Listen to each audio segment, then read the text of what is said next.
మ్, నేను ఎవరిని? Who am I అంటే నేను ఎవరిని?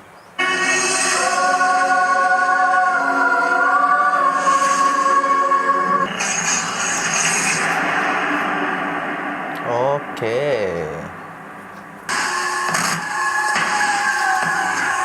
నన్ను దెయ్యమంటావా? ఎవరు నువ్వు?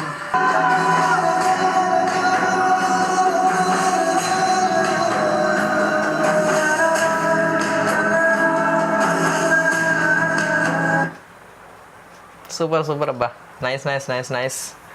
అండ్ ఈరోజు మనం రివ్యూ పోతున్న షార్ట్ ఫిల్మ్ పేరు వచ్చేసి నేను ఎవరిని అనమాట. దీన్ని మనకి ఏడి సినిమాస్ అని యూట్యూబ్ ఛానల్ వారు పంపించారు. అండ్ దీన్ని డైరెక్ట్ చేసింది దీపక్ అన్నపరెడ్డి అనమాట. అండ్ ఈ యొక్క షార్ట్ ఫిల్మ్ డ్యూరేషన్ వచ్చేసి టోటల్గా 14 minutes దాకా ఉంది. అండ్ ఈ యొక్క షార్ట్ ఫిల్మ్ లింక్ వచ్చేసి డిస్క్రిప్షన్లో ఉంటుంది, వెళ్ళి చూసిరండి. అప్పుడు ఈ యొక్క రివ్యూ అనేది మీకు ఇంకా క్లారిటీగా అర్థమైంది. ఓకే, ఇక రివ్యూ విషయానికి వచ్చేస్తే, సో దీపక్ అన్నపరెడ్డి బ్రో చాలా ఇన్నోవేటివ్ ఉంది. ఒక వస్తువు కానీ, ఒక మనిషి కానీ, ఒక ప్రాణం కానీ అది పోయినప్పుడే దాని యొక్క వాల్యూ తెలుస్తుందని చెప్పేసి మీరు చాలా ఫిక్షనల్గా చూపించారు. అది చాలా బాగుంది. మంచి క్రియేటివ్ థాట్స్ ఉన్నాయి మీ దగ్గర. మన జీవితాల్లో జరిగే రియాలిటీని ఒక ఫిక్షనల్ వరల్డ్ బిల్డింగ్ చేసి చాలా పర్ఫెక్ట్గా దాన్ని నేరేట్ చేసి చూపించారు. ఫిక్షనల్ యాడ్ చేసి కూడా జనాలకి అర్థమయ్యే రీతిలో మీరు చూపించారు మీ యొక్క ఎగ్జిక్యూషన్లో. అది చాలా మంచి విషయం. Keep it up. మీరు అనుకున్న కాన్సెప్ట్ ఏదైతే ఉందో అది 100కి 100% మీరు ప్రజెంట్ చేసేసారు. అందులో ఏ డౌట్ లేదు. ఇలాంటి కాన్సెప్ట్స్ కానీ ఇలాంటి కథలు కానీ మనం యాక్చువల్గా రియాలిటీలో తీస్తారు కాబట్టి సాడ్ ఎండింగ్ ఇవ్వాలన్నమాట. ఏదైనా సరే సాడ్ ఎండింగ్, రియాలిటీ ఎండింగ్ ఇవ్వాలి. కాకపోతే మీరు ఇక్కడ మన టాలీవుడ్ ఎండింగ్ ఇచ్చారు, హ్యాపీ ఎండింగ్ ఇచ్చేసారు. Okay, that is acceptable. అంటే ఈ ఫిల్మ్కి తగ్గట్టుగా మంచి ఎండింగే పడింది. అండ్ ఇందులో నాకు బాగా నచ్చిన విషయం మీరు చేసిన ఎడిటింగ్ అనమాట. కథకు తగ్గట్టుగా మీ దగ్గరున్న ఎక్విప్మెంట్ కానీ మీ దగ్గరున్న సామర్థ్యాన్ని బట్టి సరైన ఎడిటింగ్ పడింది ఆ కథకు తగ్గట్టుగా. అది నాకు చాలా బాగా నచ్చింది. ఆ ఎఫెక్ట్స్ కానీ వచ్చు అదంతా కూడా పర్ఫెక్ట్గా చేశారనమాట. ఎక్కడ కూడా ఆర్టిఫిషియల్గా లేకపోతే మరి భారీగా చేయకుండా ఆ కథకి ఎలా కావాలో మనం తీసుకున్న మొబైల్ టేకింగ్కి ఎలాంటి గ్రీన్ స్క్రీన్ ఫుటేజ్ కానీ ఏదైనా సరే ఆ గ్రాఫిక్స్ ఫుటేజ్ కానీ ఎలా వాడాలో కరెక్ట్గా వాడుకున్నారు మీరు. ఆ ఎఫెక్ట్స్ కూడా కరెక్ట్గా ఇచ్చారు. అది నాకు చాలా బాగా నచ్చిన విషయం అనమాట. అండ్ ఇందులో యాక్టింగ్ బాగుంది, బ్యాక్గ్రౌండ్ మ్యూజిక్ బాగా తీసుకొచ్చి వాడారు. ఇందులో సరిగ్గా టైమింగ్స్ తగ్గట్టుగా పెట్టారు. స్కేల్ బాగుంది, బీజిఎం స్కేల్ కూడా అంతా బాగుంది. అండ్ టైటిల్ డిజైనింగ్ అంతా కూడా పర్ఫెక్ట్ అనమాట. ఇక ఇంప్రూవ్మెంట్స్ విషయానికి వస్తే ఇందులో మేజర్గా నాకు బాగా మైనస్ అయిన పాయింట్ ఏంటంటే కెమెరా. సో ఇది పాత రివ్యూలో కూడా మనం డిస్కస్ చేసాం. ఏదైతే సరే మన డిఫాల్ట్ కెమెరా ఏదైతే మన మొబైల్లో ఉండే డిఫాల్ట్ కెమెరా ఆన్ చేసినప్పుడు సన్కి వెళ్ళి పెట్టినప్పుడు ఒక ఎక్స్పోజర్ వస్తుంది, సన్కి ఆపోజిట్ డైరెక్షన్లో పెట్టినప్పుడు ఒక ఎక్స్పోజర్ వస్తుంది అనమాట. సన్కి ఆపోజిట్ డైరెక్షన్లో పెట్టినప్పుడు పర్ఫెక్ట్ ఎక్స్పోజర్ వస్తుంది. ఏదో మనం సన్ను ఉన్నాకెళ్ళి తిప్పినప్పుడేమో డల్ అయిపోద్ది. ఆ లైటింగ్ మనం అడ్జస్ట్ చేసుకుంటూ ఉండాలి, అప్ అండ్ డౌన్స్ అయ్యి సరి చేసుకుంటూ ఉండాలి అని చెప్పామన్నమాట. సో అదే మిస్టేక్ ఇందులో కూడా జరిగింది. యాక్చువల్గా షార్ట్ ఫిల్మ్లో ఏదైతే కెమెరా ఎక్స్పోజర్ ఉందో అది అప్ అండ్ డౌన్ అవుతుంది అనమాట. వైట్ వస్తుంది, డార్క్ వస్తుంది, వైట్ వస్తుంది, డార్క్ వస్తుంది. అది మేజర్ ఫాల్ట్గా కనిపించింది ఇందులో. పాత రివ్యూలో కూడా చెప్పాను అనమాట. కొన్ని కెమెరా యాప్స్ ఉంటాయి అనమాట ప్లే స్టోర్లో. మన డిఫాల్ట్ కెమెరాలో మనం ఒకసారి లాక్ పెట్టినా సరే ఒక్కోసారి అప్ అండ్ డౌన్ అవుతూ ఉంటుంది ఆ లైటింగ్ అనేది.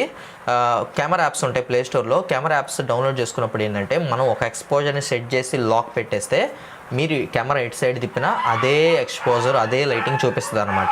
సీన్ అంతా కూడా ఒకటే లైటింగ్ స్కేల్లో ఉంటుంది కాబట్టి పర్ఫెక్ట్గా ఉంటుంది, చూసే వాళ్ళకి బాగా కనెక్ట్ అవుతారనమాట. నెక్స్ట్ టైం ఫిలిమ్స్లో మాత్రం అది ట్రై చేయండి. ఇందులో మేజర్గా నాకు అదొక్కటే మైనస్ కనపడింది.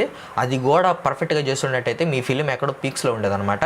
సో నెక్స్ట్ ఫిలిమ్స్లో ఈ యొక్క జాగ్రత్త తీసుకోండి. So next dubbing. కొన్ని చోట్ల సింక్ అనేది మిస్ అయిందనమాట డబ్బింగుల్లో. అండ్ వాయిస్ కూడా చిన్నగా చెప్తున్నారు, పెద్దగా చెప్తున్నారు, చిన్నగా చెప్తున్నారు, పెద్దగా చెప్తున్నారు అనమాట. యాప్ట్గా ఆ లొకేషన్లో మీరుంటే ఎలా చెప్తారో అలానే చెప్పాలన్నమాట. అలా చెప్పినప్పుడు చాలా బాగా అనిపించింది. ఆ సీన్ కూడా బాగా పండిద్ది. అండ్ అదిగాక సౌండ్ ఎఫెక్ట్లకి డబ్బింగ్కి మిస్ మ్యాచ్ అయిపోతుంది. ఒకసారి ఏమో సౌండ్ ఎఫెక్ట్లు బాగా హెవీగా వినిపిస్తున్నాయి, మీరు డైలాగ్ చెప్పేటప్పుడు హెవీగా వినిపిస్తున్నాయి. ఒకనొక చోట సౌండ్ ఎఫెక్టే లేకుండా ఓన్లీ మీ డైలాగులు వస్తున్నాయి అనమాట. సౌండ్ ఎఫెక్ట్లు అంతకుముందు ఉండి కూడా ఆ టైంకి వచ్చేసరికి చాలా డౌన్ అయిపోతుంది అనమాట. అదొక్కటి చూసుకోండి. ఏదైనా సరే ఒక మ్యాచింగ్ వెళ్తూ ఉండాలన్నమాట.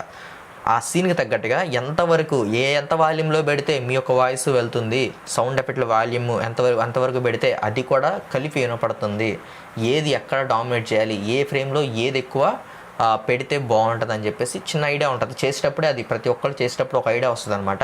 ఐడియా తగ్గట్టు చేసేసుకోవాలన్నమాట. అట్మాస్ఫియర్ తగ్గట్టుగా మనం డబ్బింగ్ చెప్పుకునే విధానాన్ని బట్టి, తర్వాత మనం వాడే సౌండ్ ఎఫెక్ట్స్ని బట్టి ఆ సీన్ అనేది ఎంత న్యాచురల్గా ఉందో అంత న్యాచురల్గా ఉంటుంది. ఇందులో అంతా బాగుంది, కాకపోతే ఆ మ్యాచింగ్ ఏది ఎక్కడ హెవీగా ఉండాలి, ఏది ఎక్కడ తగ్గి ఉండాలి అనే దగ్గరే కాస్త తేడా పడింది అనమాట. అది కూడా నెక్స్ట్ వాటిల్లో డెవలప్ చేయండి. డెఫినెట్గా మీ ఫిలిం అనేది పక్కా సినిమాటిక్ ఫిల్మ్ అయిపోద్ది అనమాట. ఇంకా కాన్సెప్ట్ అంతా కూడా ప్రాపర్ బిగినింగ్ ఉంది, ప్రాపర్ ఎండింగ్ ఉంది, ఇంకా అందులో చెప్పడానికి ఏం లేదు.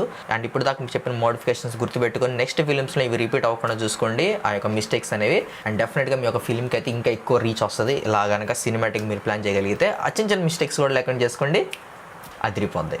సో అది కాదు మొత్తానికి యొక్క నేను ఎవరిని short film reaction and review అనమాట.